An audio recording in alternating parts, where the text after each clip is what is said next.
2008 PT Cruiser. We're going to be doing head removal now.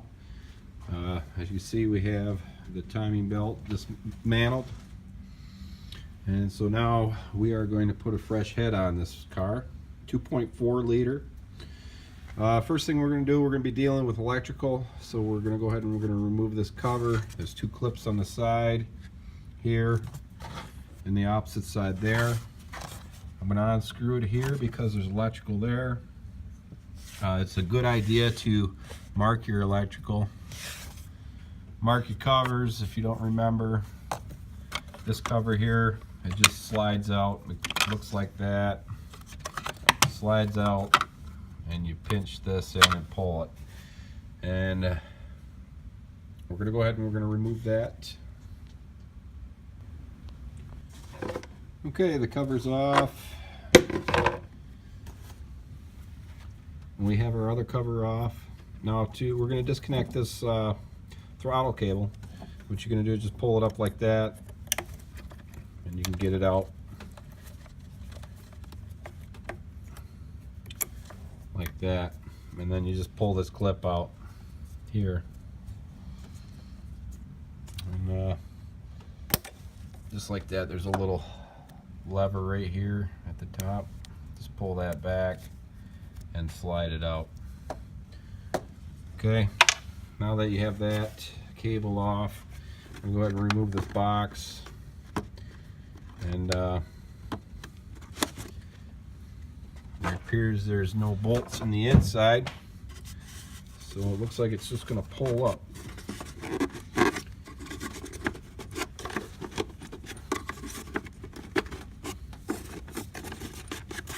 Anyway, I need two hands for that. Then we're going to go ahead and disconnect these nuts here, take the battery out, and put it on a charger so it's fresh.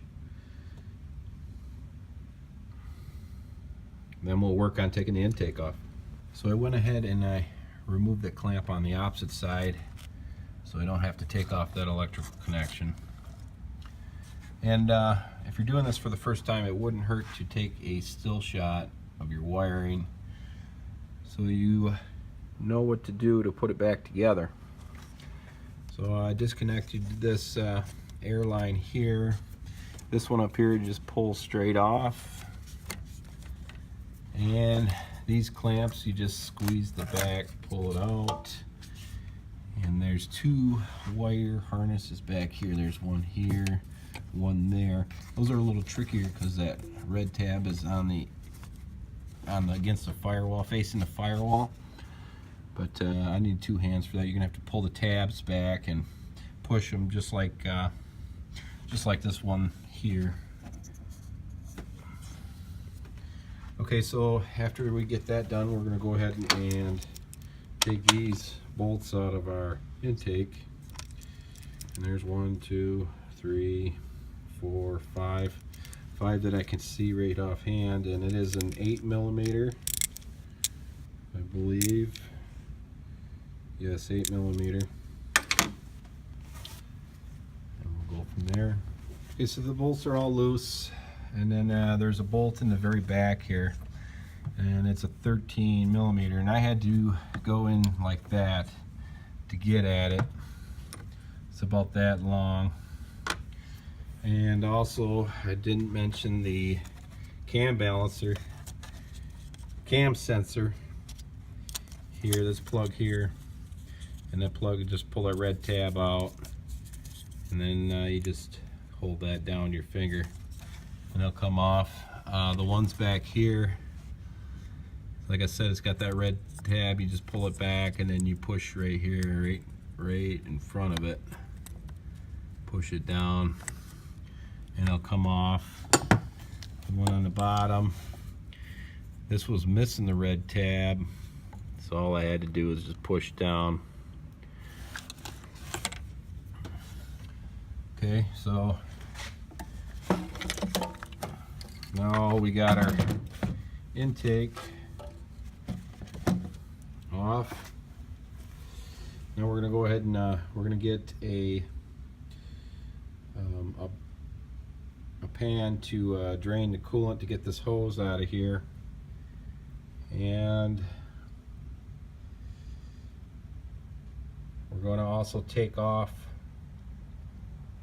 our coil and wires, and we're just going to remove those 4 bolts there. Let's see what size those are, and they appear to be 10 millimeter bolts. We'll get them out, pull the coil, and then we'll work on getting this power steering supply out, and we'll drain the coolant. And to drain the coolant, I'm just gonna pull the hose here and catch it. Not a big deal. Okay, so we got our bracket out, and it was 2 13 millimeter bolts. They were this size here. They were in the back. I was able to get them. I used a 1/2 inch drive. Next, you have to loosen up your neck. They are 2 bolts here, and they were 10 millimeter. After that, after we pull that out of there, what we're going to do is we're going to loosen up our intake, and our intake are these bolts here, 10 millimeter. They're pretty rusty. You can see them throughout the bottom there, and we're going to loosen them up. That way we can just fold this intake out of the way. We won't even have to disconnect the fuel line or deal with the injectors. And to do that, I'm going to use this setup here. It's a 3/8 drive with a swivel, and those were 10 millimeter. So the intake came right off. There was 5 bolts in it.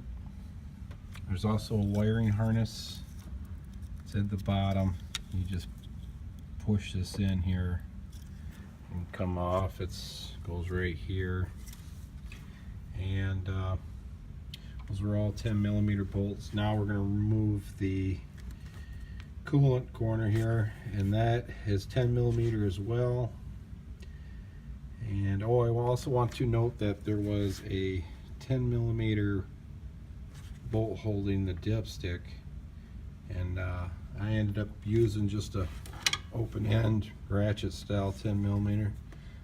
There wasn't enough room for a ratchet. So we'll go ahead and we'll get that off, and then we'll work on this bracket next and the exhaust.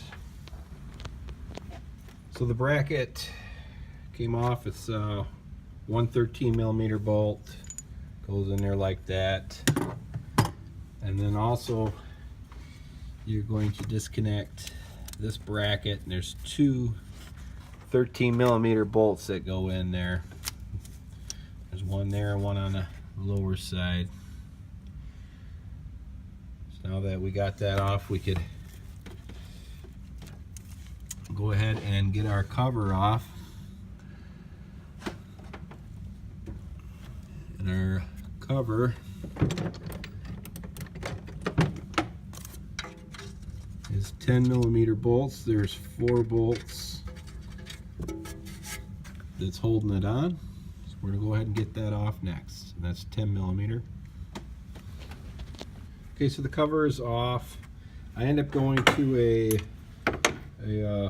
3/8 because it fit the bolt better, and there's been a lot of heat applied to them, so the top 2 came out pretty good. The bottom 2, they turned out about a 1/2 inch and snapped on me. So the cover's off. Now we're going to work on getting the manifold off, and those are 10 millimeter bolts. As you can see, they're pretty rusty.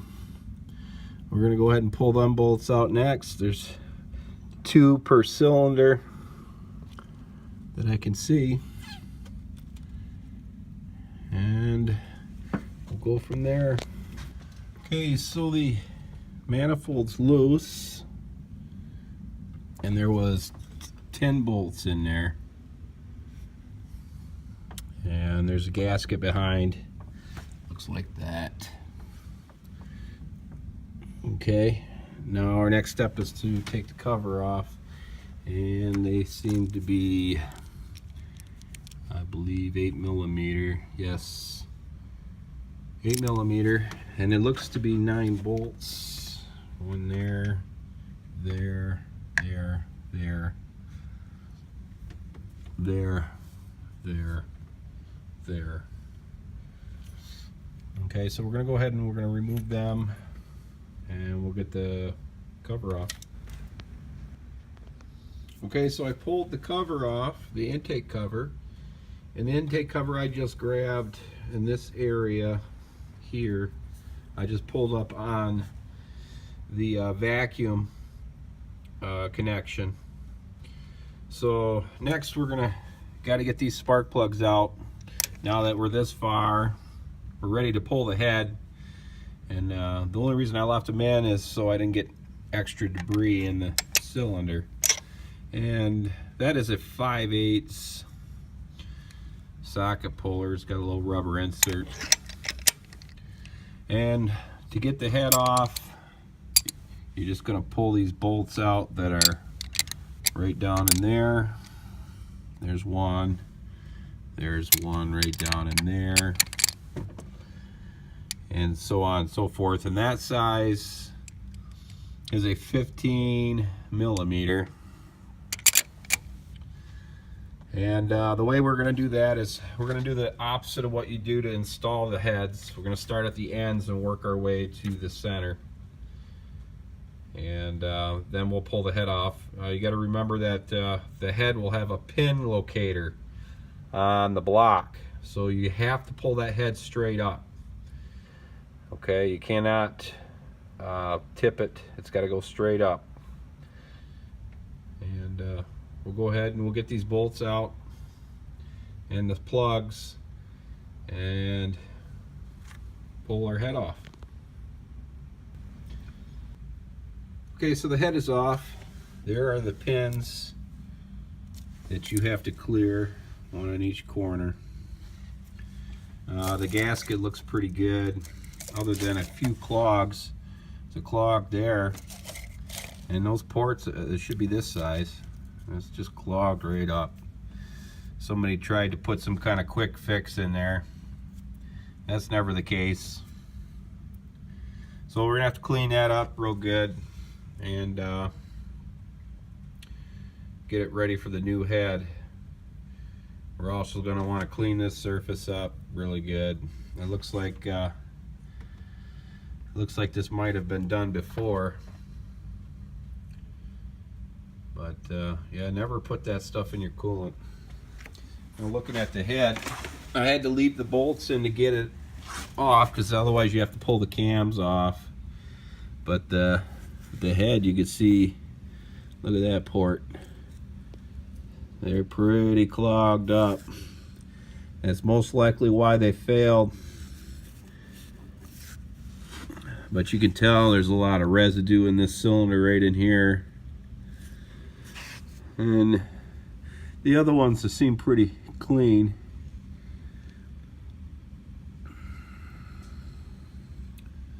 Also, I wanted to note that some of the wear on these cams are pretty extravagant. This one here, right here, it's pretty rough. I can catch it with my nail. So it was getting ready to fail anyway, other than the extra heat. Most likely that's what caused all that, is from those ports being closed, and it just got so hot. So we're gonna go ahead and clean up the block and get ready for reassemble. I hope this helps you tear it apart. I'm going to videotape the reassembly, or you can just do it in reverse. Thanks for watching.